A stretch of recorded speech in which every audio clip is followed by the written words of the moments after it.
नमस्कार। आज के इस गहरे विश्लेषण में हम 2025 के पहलगाम हमले के हर एक पहलू को बारीकी से समझने वाले हैं। हम अक्सर खबरों में ऐसी घटनाएं सुनते हैं, लेकिन उनके पीछे की जो असली टाइमलाइन होती है, जो प्लानिंग होती है, वो कहीं ना कहीं शोर में दब जाती है। तो आज बिल्कुल तथ्यों और रिपोर्ट्स के आधार पर हम कदम दर कदम देखेंगे कि कैसे एक शांत सी घाटी अचानक आतंक का केंद्र बन गई और कैसे ये मुद्दा दुनिया के सबसे बड़े कूटनीतिक मंचों तक पहुंच गया। चलिए बिना किसी देरी के सीधे तथ्यों पर आते हैं।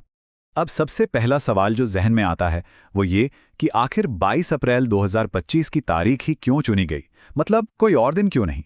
दरअसल इसका जवाब किसी इत्तेफाक में नहीं बल्कि एक सोची समझी अंतर्राष्ट्रीय कूटनीति में छिपा है। यही वो समय था जब अमेरिका के उपराष्ट्रपति भारत के दौरे पर आने वाले थे। मकसद बिल्कुल साफ था, जब दुनिया के एक इतने बड़े और ताकतवर देश का प्रतिनिधि यहां मौजूद हो तब एक ऐसा हमला किया जाए जो सीधे ग्लोबल न्यूज़ की हेडलाइंस बन जाए। चलिए सबसे पहले इस पूरी साजिश की शुरुआत और इसकी सटीक टाइमिंग को समझते हैं कि आखिर हमले से पहले की रात क्या क्या हुआ था। जरा 21 अप्रैल की रात को इमेजिन कीजिए। मूसा और अली भाई नाम के दो हमलावर जो काफी दिनों से जंगलों में छिपे थे, उन्हें ऊपर से हरी झंडी मिलती है और यहां से शुरू होता है उनका एक बहुत ही थका देने वाला लगातार 21 से 22 घंटे का दुर्गम सफर। ये लोग कोकरनाग के जंगलों से पैदल ट्रैकिंग करते हुए निकलते हैं। अगली सुबह यानी 22 अप्रैल को वे बाइसरन वैली के आसपास के जंगलों में आदिल ठोकर नाम के एक और शख्स से मिलते हैं। अब ये सभी घाटी के चारों तरफ छिपकर बिल्कुल तैयार थे। इस हमले को समझने के लिए हमें उस जगह की भौगोलिक स्थिति को समझना होगा जो इस जाल के लिए चुनी गई थी। बाइसरन वैली पहलगाम से उबड़ खाबड़ रास्तों से होते हुए लगभग 1 घंटे के ट्रैक पर है। आप इसे 800 बाई 600 मीटर का एक बहुत बड़ा खुला हरा भरा मैदान समझ लीजिए और यहाँ सिर्फ 2 ही एंट्री और एग्जिट गेट हैं। लेकिन सबसे चौंकाने वाली बात क्या थी? वो थी यहाँ की सुरक्षा। आम दिनों में यहाँ कोई नियमित सिक्योरिटी होती ही नहीं है। सुरक्षा बल बस अमरनाथ यात्रा के टाइम पर या किसी खास रिक्वेस्ट पर ही आते हैं और इसी लूप होल का फायदा उठाया गया। 22 अप्रैल की सुबह 9 बजे जब इस वैली के गेट खुलते हैं तो टूरिस्ट्स का आना शुरू होता है। शुरुआत में यहाँ लगभग 1000 लोग थे। लोग आराम से घूम रहे थे, बिना इस बात का जरा सा भी अंदाजा लगाए कि उन जंगलों में क्या छिपा है। लेकिन दोपहर के 11:30 बजते बजते भीड़ कम हो गई और करीब 400 पर्यटक ही वहां बचे थे। यही वो 400 लोग थे जो अनजाने में इस खौफनाक जाल के बिल्कुल बीचों बीच आ चुके थे। और ठीक 1:45 पर शुरू होती है बाइसरन वैली की घेराबंदी। आइए देखते हैं कि घुसपैठ कैसे हुई। घुसपैठ का तरीका बड़ा ही चालाकी भरा था। उन्होंने 2 अलग-अलग रणनीतियां अपनाई। एक तरफ एक हमलावर ने कश्मीरी फेरन पहन रखा था और वो सामान्य पर्यटकों के बीच से अंदर घुसा। फेरन काफी ढीला होता है, इसलिए हथियार छिपाना आसान था। वहीं दूसरी तरफ 2 अन्य हमलावर मिलिट्री ट्रैक सूट पहने हुए थे। जब वे सामने आए तो लोगों को लगा कि वे कोई ऑफिशियल सिक्योरिटी वाले हैं। इस भ्रम की वजह से किसी को भी अलर्ट होने का मौका ही नहीं मिला। देखिए ये जाल कितनी सफाई से बिछाया गया था। सबसे पहले फेरन पहने हमलावर ने हवा में फायरिंग शुरू कर दी। अब जाहिर है दहशत में आकर भीड़ जान बचाने के लिए मेन गेट की तरफ भागी, लेकिन यही उनकी सबसे बड़ी गलती साबित हुई, क्योंकि गेट पर मिलिट्री ट्रैक सूट पहने वो 2 हमलावर पहले से तैयार खड़े थे।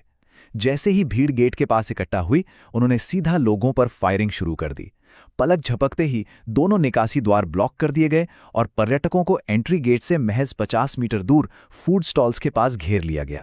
इसके बाद जो हुआ वो आतंक के वो 25 मिनट थे जिसे भुलाना नामुमकिन है।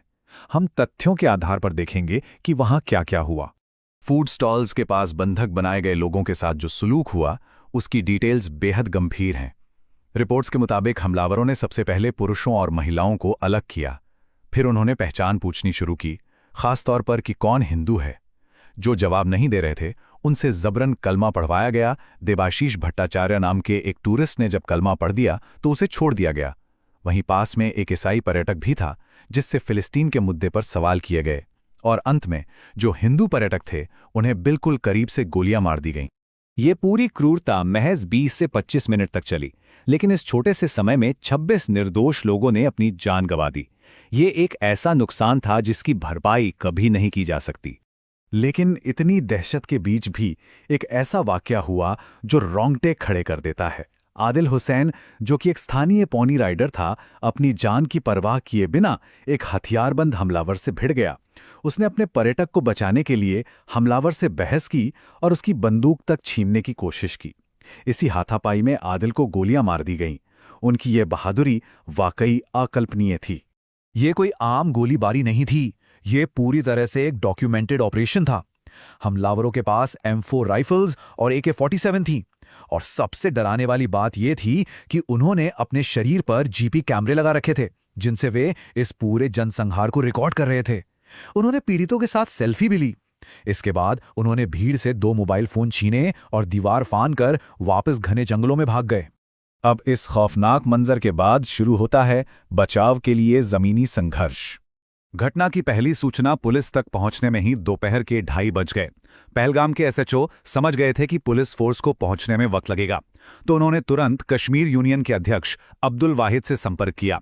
वाहिद ने पोनी ओनर एसोसिएशन के अध्यक्ष रईस अहमद भट्ट को बताया। क्योंकि उस इलाके में मोबाइल नेटवर्क काम नहीं करता, रईस अहमद बिना किसी बैकअप के अकेले ही वैली की तरफ भागे। रास्ते में मिले 5-6 स्थानीय लोगों को साथ लेकर वे जंगल के शॉर्टकट से सबसे पहले वहां पहुंचे और घायलों को अपनी पीठ पर लाद कर निकालने लगे। इसके कुछ ही देर बाद आधिकारिक सुरक्षा बल भी हरकत में आ गए। SHO रियाज अपनी टीम के साथ पहुंचे। CRPF 116 बटालियन के कमांडेंट राजेश कुमार अपनी 25 लोगों की टीम के साथ पैदल भागते हुए घटनास्थल पर पहुंचे। रेस्क्यू के लिए हेलीकॉप्टर्स भेजे गए, इलाके की घेराबंदी करके सबूत जुटाए गए और सबसे अहम बात, उन ओवरग्राउंड वर्कर्स यानी OGWS पर भारी क्रैकडाउन शुरू किया गया जिन्होंने इन आतंकियों की मदद की थी। उनकी संपत्तियों को नष्ट करने की कार्यवाही भी तुरंत शुरू कर दी गई। और यहीं से ये पूरी घटना एक नया मोड़ लेती है। हम बात कर रहे हैं अंतर्राष्ट्रीय कूटनीति और ग्लोबल पॉलिटिक्स की। हमले के कुछ ही देर बाद द रेजिस्टेंस फ्रंट यानी TRF नाम के संगठन ने आधिकारिक तौर पर इस हमले की जिम्मेदारी ले ली। उन्होंने इसके पीछे नई डोमिसाइल या अधिवास नीतियों का हवाला दिया। अब जब एक संगठन ने खुलकर जिम्मेदारी ले ली थी, तो मामला सीधा संयुक्त राष्ट्र यानी UN के दरवाजे पर पहुंच गया। अब देखिए दुनिया के सबसे बड़े मंच पर कूटनीति कैसे काम करती है। 25 अप्रैल को UN सिक्योरिटी काउंसिल में इस हमले की निंदा करने के लिए एक प्रेस स्टेटमेंट का ड्राफ्ट तैयार हुआ। उस ड्राफ्ट में स्पष्ट तौर पर TRF का नाम लिखा था, लेकिन पाकिस्तान ने इसका विरोध किया और दबाव डालकर अंतिम बयान से TRF का नाम ही हटवा दिया। बात यहीं खत्म नहीं हुई। जब भारत ने UN की 1267 सैंक्शंस कमेटी में TRF को ब्लैकलिस्ट करने का प्रस्ताव रखा, तो चीन के राजनयिक चोंगली ने पाकिस्तान के कहने पर वीटो का इस्तेमाल करके उस प्रस्ताव को रोक दिया। और इन सारी घटनाओं के बाद अंत में एक ऐसा सवाल खड़ा होता है जो आपको सोचने पर मजबूर कर देगा।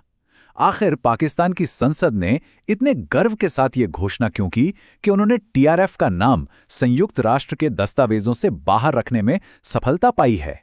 जरा सोचिए, एक तरफ 26 बेगुनाह लोगों की जान चली गई और दूसरी तरफ दुनिया के सबसे बड़े मंच पर इस तरह की कूटनीति और वीटो की राजनीति खेली गई। तो क्या आतंकवाद से लड़ाई सिर्फ हथियारों की है, या फिर यह कागजों और अंतर्राष्ट्रीय दांव पेंचों का भी कोई उलझा हुआ खेल है? ये विश्लेषण हम यहीं छोड़ते हैं। आगे सोचने की जिम्मेदारी हम आप पर छोड़ते हैं।